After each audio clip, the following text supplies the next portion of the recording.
بسم اللہ الرحمن الرحیم۔ السلام علیکم۔ یہ واقعہ ایک سعودی نوجوان کا ہے۔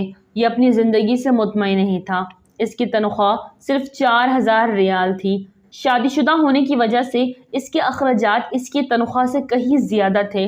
مہینہ ختم ہونے سے پہلے ہی اس کی تنخواہ ختم ہو جاتی اور اسے قرض لینا پڑتا۔ یوں وہ آہستہ آہستہ قرضوں کے دلدل میں ڈوبتا رہا اور اس کا یقین بنتا جا رہا تھا کہ اب اس کی زندگی اسی حال میں ہی گزرے گی۔ باوجود یہ کہ اس کی بیوی اس کی مالی حالات کا خیال کرتی، لیکن قرضوں کے بوجھ میں تو سانس لینا بھی دشوار ہوتا۔ ایک دن وہ اپنے دوستوں کی مجلس میں گیا۔ وہاں اس دن ایک ایسا دوست بھی موجود تھا جو صاحب رائے آدمی تھا، اور اس نوجوان کا کہنا تھا کہ میں اپنے اس دوست کے مشورے کو قدر کی نگاہ سے دیکھتا تھا۔ کہنے لگا، میں نے اسے باتوں باتوں میں اپنی کہانی کہہ سنائی اور اپنی مالی مشکلات اس کے سامنے رکھی۔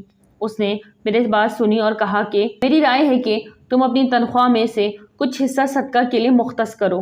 اس سعودی نوجوان نے حیرت سے کہا، جناب، مجھے گھر کے خرچے پورے کرنے کے لیے قرض لینے پڑتے ہیں اور آپ صدقہ نکالنے کا کہہ رہے ہیں۔ خیر، میں نے گھر آ کر اپنی بیوی کو ساری بات بتائی تو بیوی کہنے لگی، تجربہ کرنے میں کیا حرج ہے، ہو سکتا ہے اللہ جل شانہ تم پر رزق کے دروازے کھول دے۔ کہتا ہے، میں نے ماہانہ 4000 ریال میں سے 30 ریال صدقے کے لیے مختص کرنے کا ارادہ کیا اور مہینے کے آخر میں اسے ادا کرنا شروع کر دیا۔ سبحان اللہ، قسم کھا کر کہتا ہوں میری تو حالت ہی بدل گئی۔ کہاں میں ہر وقت مالی ٹینشنوں میں اور سوچوں میں رہتا تھا، اور کہاں اب میری زندگی گویا پھول ہو گئی تھی۔ ہلکی پھلکی آسان قرضوں کے باوجود میں خود کو آزاد محسوس کرتا تھا۔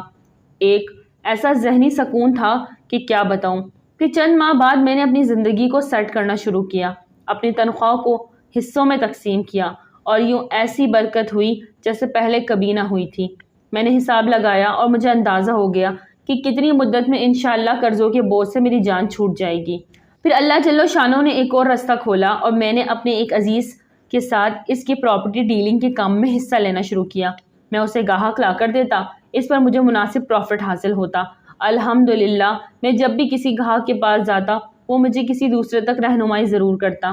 میں یہاں پر بھی وہی عمل دہراتا کہ مجھے جب بھی پروفٹ ملتا میں اس میں سے اللہ کے لیے صدقہ ضرور نکالتا۔ اللہ کی قسم، صدقہ کیا ہے کوئی نہیں جانتا سوائے اس کے جس نے آزمایا ہو۔ صدقہ کرو اور صبر سے چلو، اللہ کا فضل سے خیر و برکتیں اپنی آنکھوں سے برستے دیکھو گے۔ جب آپ کسی مسلمان کو تنخواہ میں سے صدقہ کے لیے رقم مختص کرنے کا کہیں گے اور وہ اس پر عمل کرے گا تو آپ کو بھی اتنا ہی اجر ملے گا جتنا صدقہ کرنے والے کو ملے گا، اور صدقہ دینے والے کے اجر میں کوئی کمی واقع نہیں ہوگی۔ سوچیں، آپ اس دنیا سے چلے جائیں گے اور آپ کے سبب آپ کے پیچھے کوئی صدقہ کر رہا ہوگا۔ صدقہ جنت کے دروازوں میں سے ایک دروازہ ہے۔ صدقہ اعمال صالحہ میں افضل عمل ہے، اور سب سے افضل صدقہ کھانا کھلانا ہے۔ صدقہ قیامت کے دن سایہ ہوگا اور اپنے دینے والے کو آنکھ سے خلاصی دلائے گا۔ صدقہ اللہ جل جلالہ کے غضب کو ٹھنڈا کرتا ہے اور قبر کی گرمی میں ٹھنڈک کا سامان ہے۔ میت کے لیے بہترین ہدیہ اور سب سے زیادہ نفع بخش چیز صدقہ ہے، اور صدقے کے ثواب کو اللہ تعالیٰ بڑھاتا رہتا ہے۔ صدقہ مصفا ہے، نفس کی پاکی کا ذریعہ ہے اور نیکیوں کو بڑھاتا ہے۔ صدقہ قیامت کے دن صدقہ کرنے والے کے چہرے کا سرور اور تازگی کا سبب ہے۔ صدقہ قیامت کی ہولناکی کے خوف سے امان ہے اور گزرے ہوئے پر افسوس نہیں ہونے دیتا۔ صدقہ گناہوں کی مغفرت کا سب سے وسیع کا کفارہ ہے۔ صدقہ خوشخبری ہے حسن خاتمہ کی اور فرشتوں کی دعا کا سبب ہے۔ صدقہ دینے والا بہترین لوگوں میں سے ہے، اور اس کا ثواب ہر اس شخص کو ملتا ہے جو اس میں کسی پر بھی شریک ہو۔ صدقہ دینے والے سے خیر کثیر اور بڑے اجر کا وعدہ ہے۔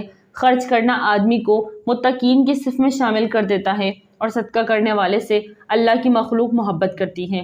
صدقہ کرنا جود و کرم اور سخاوت کی علامت ہے۔ صدقہ دعاؤں کے قبول ہونے اور مشکلوں سے نکالنے کا ذریعہ ہے۔ صدقہ بلا و مصیبت کو دور کرتا ہے اور دنیا میں 70 دروازے برائی کے بند کرتا ہے۔ صدقہ عمر میں اور مال میں اضافے کے سبب ہے، کامیابی اور وسعت رزق کا سبب ہے۔ صدقہ علاج بھی ہے، دوا بھی ہے اور شفا بھی ہے۔ صدقہ آگ سے جلنے، غرق ہونے، چوری اور بری موت کو روکتا ہے۔ صدقے کا اجر ملتا ہے چاہے جانوروں اور پرندوں پر ہی کیوں نہ ہو۔ ناظرین، ویڈیو اچھی لگے تو لائک کریں، چینل کو سبسکرائب کریں اور دعاؤں میں یاد رکھیے۔ السلام علیکم۔